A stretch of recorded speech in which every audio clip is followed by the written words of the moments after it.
Hello everyone. तो कैसे हैं आप सब? आई होप आप सब अच्छे होंगे और उतने ही अच्छे तरीक़ों से आप सभी की पढ़ाई चल रही होगी। तो आज मैं आपके लिए लेकर आ चुका हूं ओपन स्कूल परीक्षा 2024 कक्षा 10वीं विषय हिंदी के प्रश्न पत्र आपके लिए मैं मॉडल प्रश्न पत्र आपके लिए मैं लेकर आ चुका हूं। तो चलिए शुरू करते हैं और आप इसकी तैयारी अच्छे से करेंगे क्योंकि इसी में से क्वेश्चन इसी प्रकार के आते हैं जो कि थोड़ा सा टफ होता है दूसरे परीक्षाओं से ओपन स्कूल का, इसलिए आप इसकी तैयारी अच्छे से करेंगे। क्लियर। प्रश्न पहला है, असही विकल्प चुनकर लिखिए। क रहीमान पानी राखिए बिन पानी सब सुन, पानी गए न उबरे मोती मानुष चुन। इस दोहे में कौन सा अलंकार है? उपमा, रूपक, अतिशयोक्ति, उसके बाद सुलेश। क्लियर। उसके बाद ख है यहाँ पे, आज मैं बीज हूँ। कविता की भाषा शैली की विशेषता है। सरल भाषा, अलंकार प्रधान भाषा, संस्कृत युक्त भाषा और कठिन भाषा। ग है, लेखक ने कहा है नहीं खान साहब, बहादुर आदमी के पंजे सख्त नहीं दिल दिल खालिस्तान होता है। तो आपका सही उत्तर हो जाएगा कमजोर, छोटा, मुलायम, कठोर। तो आपका सही उत्तर हो जाएगा मुलायम होता है। क्लियर। उसके बाद है घ, बस की हालत के बयान के बहाने किसी की हालत पर व्यंग किया गया। तो किसकी हालत पर? जनता, सरकार, व्यापारी और महिला, इनमें से आपको देखकर बताना है। क्लियर। उसके बाद है आपका अंगा, हिमालय के हिम को चरंतन कहा गया है क्योंकि यह हिम राशि बहुत पवित्र है, बहुत सफ़ेद है, बहुत अधिक है, बहुत पुरानी है। क्लियर। उसके बाद आपका आता है ब, रिक्त स्थानों की पूर्ति कीजिए। क है, मीरा खालिस्तान काल की कवियत्री थी। ख है, कामायनी महाकाव्य के रचयिता खालिस्तान जी हैं। ग है, अखबार में छपने वाला फोटो भी अपने आप में एक खालिस्तान होता है।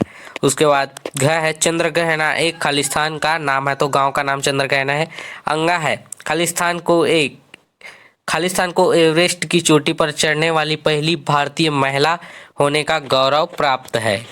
क्लियर। उसके बाद खंड स है, यहाँ पे सही संबंध जोड़िए। तो पहले तरफ है पवन, प्रादुर्भाव, और उसके बाद चौपाई, गवाई और चेष्टा। तो आपको इनमें से देखकर मिलाना है। क्लियर।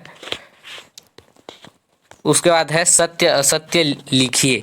तो सत्य असत्य आपको लिखना है। रानी कमलमुखी है, इस वाच्य में लक्षणा शब्द शक्ति है। दूसरा है लघु कथा में पात्रों की संख्या सीमित होती है। तीसरा है इंदुमती कहानी के रचनाकार मुंशी प्रेमचंद जी हैं। चौथा है वह स्थान जहां धरती और आकाश को मिलते हुए दिखाई देता है क्षितिज कहलाता है। तो आपका ये सही हो जाएगा। क्लियर। उसके बाद पांचवा है विज्ञापन अखबारों की आय का प्रमुख साधन है, ये भी सही है। क्लियर। उसके बाद है आपका यहाँ पे प्रश्न क्रमांक 2 है, रस की परिभाषा लिखिए। तो रस की परिभाषा आपको लिखना है। प्रश्न 3 है, जादुई कोख का क्या अर्थ है? उसके बाद प्रश्न क्रमांक 4 है, गांव की पगडंडी की धूल किसके समान है? प्रश्न क्रमांक 5 है, इसे जगाओ कविता के माध्यम से कवि ने किसे जगाने का अनुरोध किया है? क्लियर। उसके बाद प्रश्न क्रमांक 6 है आपका, निम्नलिखित अनेक शब्दों वाक्यांशों के लिए एक शब्द आपको लिखना है। गांव का रहने वाला गंवार कहलाता है। चोरी के माल का व्यापारी आपका जो भी कहलाता है, आपको लिखना है। क्लियर। उसके बाद प्रश्न 7 है, बहादुर रात भर भूखा किस लिए रहा? आपको बताना है। प्रश्न 8 है, कहानी के तत्वों का नाम लिखिए। प्रश्न 9 है, तुलसीदास जी के माता पिता का क्या नाम था? बताना है। क्लियर। उसके बाद प्रश्न क्रमांक 10 है, भोटिया समुदाय के अंतिम संस्कार की परंपरा का वर्णन आपको करना है। प्रश्न 11 है, नारी के संदर्भ में लोहे जैसे तपना क्या अर्थ है? क्लियर। उसके बाद प्रश्न 12 है, निम्नलिखित तत्सम शब्दों के तद्भव रूप आपको लिखने हैं, अच्छी, छिद्र और स्वर्णकार का। क्लियर।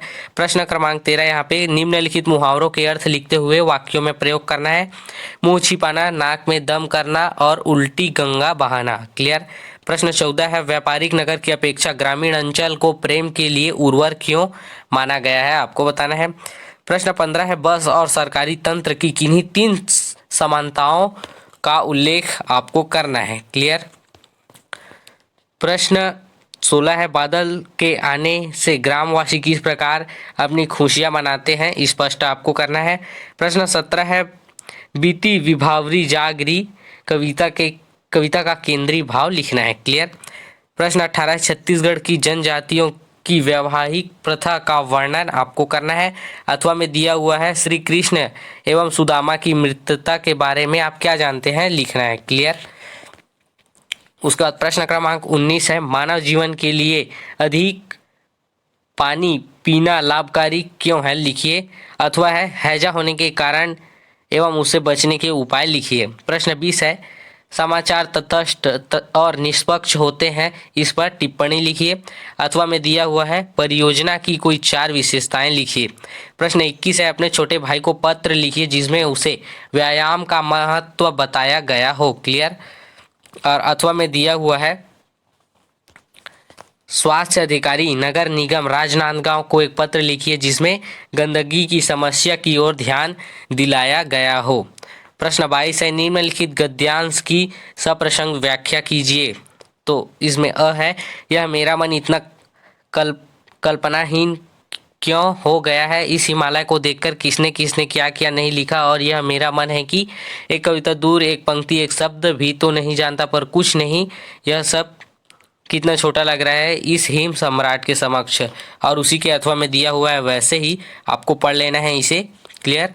उसके बाद प्रश्न 23 है, निम्नलिखित में से किसी एक पद्यांश की सप्रसंग व्याख्या करना है आपको। संदर्भ प्रसंग और व्याख्या करना है, तो आपको इसको अच्छे से पढ़ लेना है और लास्ट में विशेष लिखना नहीं भूलना है। क्लियर। तो विशेष आपको लिखने आना चाहिए। क्लियर है, आप यहाँ पे देख सकते हैं। उसके बाद है पद्यांश, अथवा में भी उसी के जैसे दिया हुआ है यहाँ पे आप देख सकते हैं, तो आपको भी इसका सप्रसंग व्याख्या करना है। क्लियर। उसके बाद प्रश्न 24 है, निम्नलिखित अपठित गद्यांश को पढ़कर नीचे लिखे प्रश्नों के उत्तर आपको लिखने हैं कोई 5 के। क्लियर। तो आपको इसको अच्छे से पढ़ लेना है। क्लियर। उसके बाद नीचे लिखे प्रश्नों के उत्तर आपको देने हैं कोई 5 के। क्लियर। उसके बाद प्रश्न पहला यहाँ पे गद्यांश का उचित शीर्षक आपको लिखना है। प्रश्न दूसरा है, निम्न प्लास्टिक को लेकर पर्यावरणविदों की क्या मान्यता है। प्लास्टिक के कचरे का इस्तेमाल किस वस्तु के निर्माण में किया जाता है।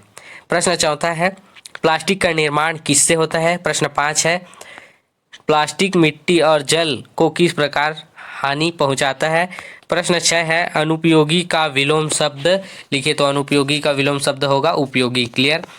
उसके बाद प्रश्न 25 है यहाँ पे आपका लास्ट क्वेश्चन, निम्नलिखित में से किसी एक विषय पर लगभग 250 से 300 मतलब 250 तक आपको सारगर्भित नियम आपको लिखना निबंध आपको लिखना है। क्लियर। पहला है जीवन में खेलों का महत्व, दूसरा स्वच्छता अभियान, तीसरा विज्ञान के चमत्कार, चौथा राष्ट्रीय एकता और 5वां हमारा छत्तीसगढ़। तो ये रहा आपका कक्षा 10वीं विषय हिंदी के ओपन स्कूल परीक्षा का मॉडल प्रश्न पत्र जो कि छत्तीसगढ़ का है। क्लियर। तो आपको इसकी तैयारी अच्छे से करना है क्योंकि थोड़ा सा टफ आता है, और जहाँ पे परीक्षा में 75 नंबर का होता है स्कूल में, वैसे ही ओपन में आपका 100 नंबर का होता है, क्योंकि इसमें कोई प्रोजेक्ट का कार्य नहीं रहता और थोड़ा सा टफ आता है। तो इसकी तैयारी आप अच्छे से करेंगे। अगर आपको वीडियो पसंद आया तो कमेंट करके ज़रूर बताएं, अपने दोस्तों को भी शेयर करें क्योंकि इसके बारे में उनको भी जानकारी हो सके। और अगर आप हमारे चैनल में नए हैं तो हमारे चैनल को सब्सक्राइब करें। तो मिलते हैं ऐसे एक और यूज़फुल वीडियो के साथ में, तब तक के लिए धन्यवाद।